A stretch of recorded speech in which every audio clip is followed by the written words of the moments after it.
Hi hello everyone, welcome to my channel Srishti tutorial for maths. ನಾನು ನಿಮ್ಮ ಪರಶುರಾಮ್.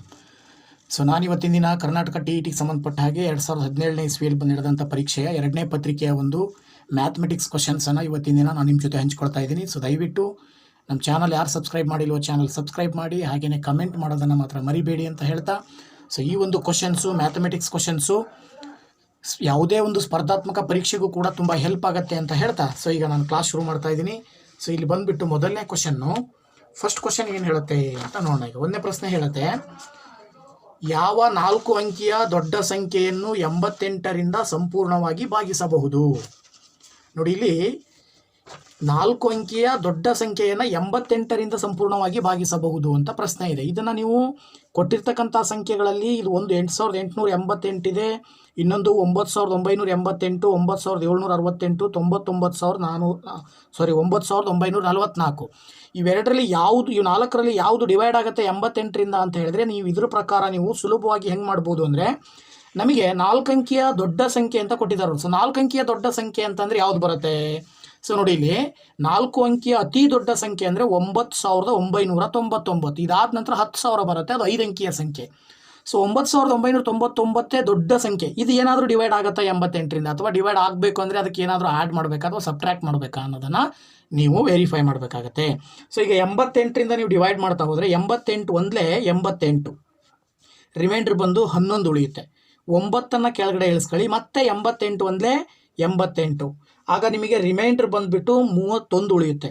ಇಲ್ಲಿ ಉಳಿದಿರೋ 9 ಕೆಳಗಡೆ ಇಳಿಸ್ಕೊಂಡ್ರೆ 88 ಎಷ್ಟಲೇ ಮಾಡ್ಬೋದು? ಮೋಸ್ಟ್ಲಿ 88 ಮೂರಲೆ. ನೋಡಿ, 8 ಮೂರಲೆ 24 ಆಗುತ್ತೆ. ಓಕೆನಾ? 8 ಮೂರಲೆ 24 ಆಗುತ್ತೆ, 2 ಕೈಲೇ ಉಳಿಯುತ್ತೆ.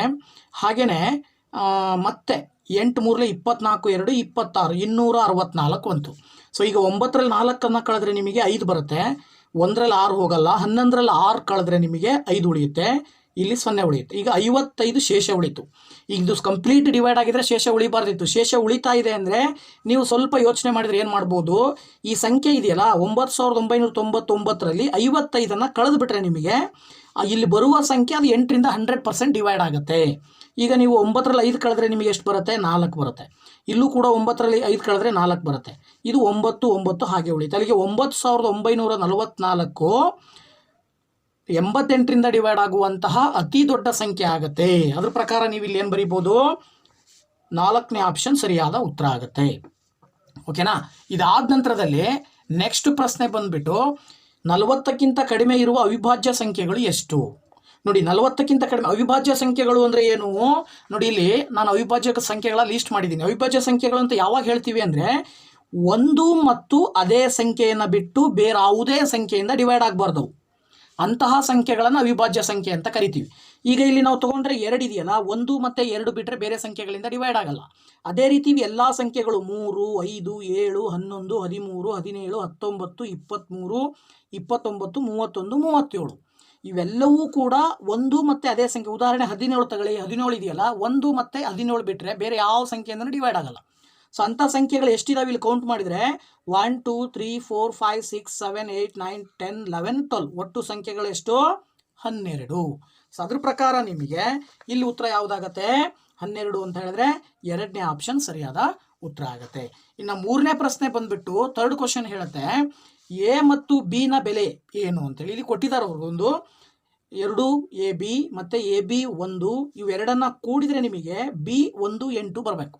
ಹಾಗಿದ್ರೆ ಎ ಇರೋ ಜಾಗದಲ್ಲಿ ಯಾವ ಅಂಕಿ ಬರಬೇಕು, ಬಿ ಇರೋ ಜಾಗದಲ್ಲಿ ಯಾವ ಅಂಕಿ ಬರಬೇಕು ಅನ್ನೋದನ್ನು ನೀವು ಥಿಂಕ್ ಮಾಡಬೇಕು.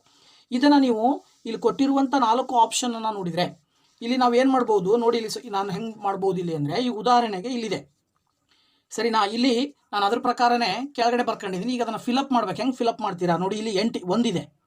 ಇಲ್ಲಿ ನೀವು ಯಾವ ಸಂಖ್ಯೆಯನ್ನು ಹಾಕಿದರೆ 8 ಬರುತ್ತೆ? ಸಿಂಪಲ್ ಅಲ್ವಾ? ಸಪೋಸ್ ನೀವು ಇಲ್ಲಿ 7 ಹಾಕಿದ್ರಿ ಅಂದರೆ 7 1 8 ಆಯಿತಾ? ಅಲ್ಲಿಗೆ ನೀವು ಬಿ ಇರೋ ಜಾಗದಲ್ಲಿ ಇಲ್ಲೂ ಕೂಡ 7 ಹಾಕ್ಕೊಂಡ್ರೆ ಇಲ್ಲಿ ಯಾವ ಸಂಖ್ಯೆಯನ್ನು ಹಾಕಿದರೆ 1 ಬರುತ್ತೆ. ಈಗ ಇಲ್ಲಿ 7 ಆಲ್ರೆಡಿ ಇರೋದ್ರಿಂದ ಇಲ್ಲಿ ನೀವು ಹಾಕೋ ಸಂಖ್ಯೆ ಏನಾಗಿರಬೇಕು? ನೀವು 2ನ್ನ ಕೂಡಿದರೆ 1 ಅಲ್ಲ 11 ಬರಬೇಕಾಗತ್ತೆ.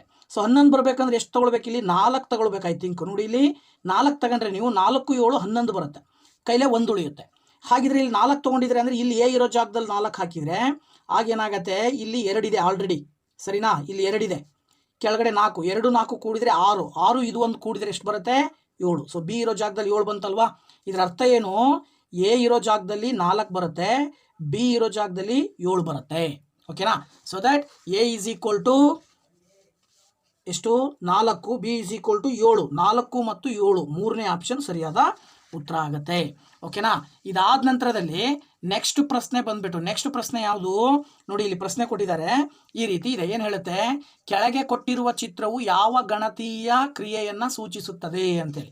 ಈ ಚಿತ್ರವನ್ನು ನೋಡಿಬಿಟ್ಟು ನೀವೇನು ಮಾಡಬೇಕು, ಯಾವ ಗಣತಿಯನ್ನು ಸೂಚಿಸುತ್ತೆ ಕೆಳಗಡೆ ಕೊಟ್ಟಿದ್ದಾರೆ, ಕೊಟ್ಟಿರ್ತಕ್ಕಂಥದ್ರಲ್ಲಿ ಯಾವ ಗಣತಿಯನ್ನು ಸೂಚನೆ ಮಾಡುತ್ತದು ಅಂತೇಳಿ.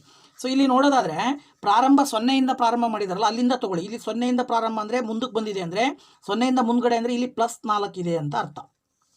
ಇಲ್ಲಿಂದ ಮತ್ತೆ ವಾಪಸ್ ಹಿಂದಕ್ಕೆ ಬಂದಿದ್ದಾರೆ ಅಂದರೆ ಮೈನಸ್ ಎಷ್ಟು ಬಂದಿದ್ದಾರೆ ಕೌಂಟ್ ಮಾಡಿ, 1 2 3 4 5 6 7 ಸಂಖ್ಯೆ ಹಿಂದಕ್ಕೆ ಬಂದಿದ್ದಾರೆ. ಸರಿನಾ. ಆ ನಂತರ ಇಲ್ಲಿಂದ ಮತ್ತೆ ವಾಪಸ್ ಹೋಗ್ತಾ ಇದ್ದಾರೆ ಅಂದರೆ ಮತ್ತೆ ಪ್ಲಸ್ ಮುಂದಕ್ಕೆ ಹೋಗ್ತಾ ಇದೆ ಅಂದರೆ ಈ ಡೈರೆಕ್ಷನಲ್ಲಿ ಹೋದಾಗ ಪ್ಲಸ್ ಎಷ್ಟಾಯಿತು, 1 2 3 4 5. ಸರಿನಾ. ಈ ಒಂದು ಆಪ್ಷನ್ ಸರಿಯಾಗುತ್ತೆ. ಸೊ ಇದನ್ನು ನೀವು ಸಿಂಪ್ಲಿಫೈ ಮಾಡಿದರೆ ಆನ್ಸರ್ 2 ಬರುತ್ತಾ ಅದನ್ನು ಚೆಕ್ ಮಾಡ್ಬೋದು. ನೋಡಿ ಇಲ್ಲಿ +4 +5 ಎರಡು ಚಿಹ್ನೆ ಪ್ಲಸ್ ಇರೋನ ಕೂಡಿದರೆ +9 ಬರುತ್ತೆ. ಇದು -7. ಸೊ 9ರಲ್ಲಿ -7 ಕಳೆದ್ರೆ 2 ಬರುತ್ತೆ ತಾನೆ. ಸೊ ಇಲ್ಲಿ 2 ಇದೆಯಲ್ವಾ ಉತ್ತರ. ಸೊ ಇದರ ಅರ್ಥ +4 -7 +5 ಅಂದರೆ ಯಾವುದು ಇದು. ಓಕೆನಾ. ಸೊ ಇದು ಸರಿಯಾದ ಉತ್ತರ ಆಗುತ್ತೆ. ಇದಾದ ನಂತರದಲ್ಲಿ ತುಂಬ ಈಸಿಯಾಗಿರ್ತಕ್ಕಂಥ ಕ್ವಶನ್ಸ್ ಇದ್ದಾವೆ. ಸೊ ನೋಡಿ ಇಲ್ಲಿ ನೆಕ್ಸ್ಟ್ ಪ್ರಶ್ನೆ ಬಂದು 98ನೇ ಪ್ರಶ್ನೆ ಏನು ಹೇಳುತ್ತೆ ಅಂತ ನೋಡೋದಾದರೆ, 95ನೇ ಪ್ರಶ್ನೆ. ಕುಮಾರನು ಸೋಮವಾರ 1:30 ಗಂಟೆಗಳು, ಮಂಗಳವಾರ 5:30 ಗಂಟೆ 5:05 ಗಂಟೆಗಳು ಮತ್ತು ಬುಧವಾರ 4 ಗಂಟೆಗಳ ಕಾಲ ಕೆಲಸ ಮಾಡುತ್ತಾನೆ. ಇದರ ಒಟ್ಟು ಸಮಯದಲ್ಲಿ 1/3 ಗಂಟೆಗಳನ್ನು ಅಂತರ್ಜಾಲ ಶೋಧಕ್ಕೆ ವಿನಿಯೋಗಿಸುತ್ತಾನೆ. ಅವನು ಅಂತರ್ಜಾಲ ಶೋಧಕ್ಕೆ ವಿನಿಯೋಗಿಸಿದ ಸಮಯ ಎಷ್ಟು ಅಂತ ಕೇಳಿದರು. ಸೊ ಅವ್ರು ಹೇಳೋ ಪ್ರಶ್ನೆ ಹೆಂಗಿದೆ ಅಂದರೆ, ಕುಮಾರ ಒಟ್ಟು ಅವನು ಸಮಯವನ್ನು ಕೆಲಸ ಮಾಡಲಿಕ್ಕೆ ಎಷ್ಟು ಸಮಯವನ್ನು ಕೊಡ್ತಾನೆ ಅನ್ನೋದನ್ನು ತೊಗೊಂಡ್ರೆ ಆ ಎಲ್ಲ ಸಮಯಗಳನ್ನು ಕೂಡಬೇಕಾಗತ್ತೆ ನೀವು. ನೋಡಿ 1:30 ಗಂಟೆ ಪ್ಲಸ್ 5:05 ಗಂಟೆ ಪ್ಲಸ್ 4 ಗಂಟೆ ಇದನ್ನು ನೀವು 1 ಅಂತ ತಗೊಳ್ಬೋದು. ಈಗ ನೀವು ಇದನ್ನು ಏನಿದು ಮಿಶ್ರ ಭಿನ್ನ ರಾಶಿಯಲ್ಲಿದೆ, ಇದನ್ನು ವಿಷಮ ಭಿನ್ನ ರಾಶಿಗೆ ಬದಲಾವಣೆ ಮಾಡ್ಕೊಂಡ್ರೆ ಏನಾಗುತ್ತೆ, 2 1 2 1 3 divided by 2 plus 5 5 25 1 26 divided by 5 plus 4 divided by 1 ಅಂತ ಇದೆ. ಸೊ ಈಗ ಏನಾದರೂ ನೀವು 2 5 1 ಎಲ್ಸಿಎಂ ತಗೊಂಡ್ರೆ 10 ಬರುತ್ತೆ. 10 ಎಲ್ಸಿಎಂ ಬಂತು ಅಂತ ಹೇಳಿದ್ರೆ 2 5 10 3 5 15 5 2 10 26 2 52 ಪ್ಲಸ್ 1 10 10 4 10 40. ಈಗ 15 52 40 ಕೂಡಿದರೆ 107 ಬರುತ್ತೆ ಡಿವೈಡೆಡ್ ಬೈ 10. ಇದು ಅವನು ಟೈಮ್ ಏನು ತೊಗೊಂಡಿದ್ದಾನೆ, ಬೇರೆ ಕೆಲಸಗಳನ್ನು ಮಾಡ್ಲಿಕ್ಕೆ ತೊಗೊಂಡಿರೋ ಟೈಮು. ಇದ್ರ ಜೊತೆಗೆ ಇನ್ನೊಂದು ಕೆಲಸನೂ ಮಾಡ್ತಾನೆ ಅವನು. ಯಾವ್ದು ಮಾಡ್ತಾನೆ, ಅಂತರ್ಜಾಲ ಶೋಧವನ್ನು ಈ ಒಟ್ಟು ಸಮಯ ಕೆಲಸ ಮಾಡಲಿಕ್ಕೆ ಎಲ್ಲ ಕೆಲಸಗಳನ್ನು ಮಾಡಲಿಕ್ಕೆ ಎಷ್ಟು ಸಮಯ ಕೊಡ್ತಾನೆ ಅದರಲ್ಲಿ 1/3 ಭಾಗದಷ್ಟು ಅಂತರ್ಜಾಲ ಶೋಧವನ್ನು ಮಾಡಲಿಕ್ಕೆ, ಅಂದರೆ ಅಲ್ಲಿಗೆ ಅಂತರ್ಜಾಲ ಶೋಧ ಮಾಡಲಿಕ್ಕೆ ಅಂತರ್ಜಾಲ ಶೋಧ ಮಾಡುವ ಕಾಲ ಎಷ್ಟು ಕಾಲದವರೆಗೂ ಅಂತರ್ಜಾಲ ಶೋಧ ಮಾಡ್ತಾನಂತವನು, ಅವನು ಮಾಡುವ ಒಟ್ಟು ಕೆಲಸದಲ್ಲಿ 1/3 ಭಾಗದಷ್ಟು ಅಂದರೆ ಈ ರೀತಿ 107 ಡಿವೈಡೆಡ್ ಬೈ 10 ಇಂಟು 1/3 ಮಾಡಬೇಕು. ಆಗ ಇದನ್ನು ಸಿಂಪ್ಲಿಫೈ ಮಾಡಿದರೆ 107 ಇಂಟು 1 107 ಡಿವೈಡೆಡ್ ಬೈ 10 3 30 ಬರುತ್ತೆ. ಓಕೆನಾ. ಇದನ್ನು ನೀವು ಡಿವೈಡ್ ಮಾಡಿದರೆ 30ರಿಂದ 107 ಭಾಗಿಸಿದರೆ 30 3 90 ಬರುತ್ತೆ. ಕೆಳಗಡೆ ಏನು ಉಳಿಯುತ್ತೆ, 17 ಉಳಿಯುತ್ತೆ. ಇದರ ಅರ್ಥ ಏನು, ಇದನ್ನು ಮಿಶ್ರ ಭಿನ್ನ ರಾಶಿನಲ್ಲಿ ಬರೆದ್ರೆ ಏನಾಗುತ್ತೆ, ಇದನ್ನು ಏನಂತ ಬರಿಬೋದು, 3 17ನೇ 3 30ನೇ 17 ಅಂತ ಬರಿಬೋದು. ಇದು 30 ಇದೆಯಲ್ಲ, 3 30ನೇ 17. ಸೊ 30ನೇ 17 ಗಂಟೆಗಳ ಕಾಲ ಅವನು ಏನು ಮಾಡ್ತಾನೆ, ಅಂತರ್ಜಾಲ ಶೋಧವನ್ನು ಮಾಡ್ತಾನೆ. ಅದ್ರ ಪ್ರಕಾರ ನಿಮಗೆ ಇಲ್ಲಿ 4ನೇ ಆಪ್ಷನ್ ಕೊಟ್ಟಿದ್ದಾರೆ ಅವರು. ನೋಡಿ ಇಲ್ಲಿದೆ 3 30ನೇ 17 ಗಂಟೆಗಳ ಕಾಲ ಅಂತರ್ಜಾಲ ಶೋಧವನ್ನು ಮಾಡ್ತಾನೆ.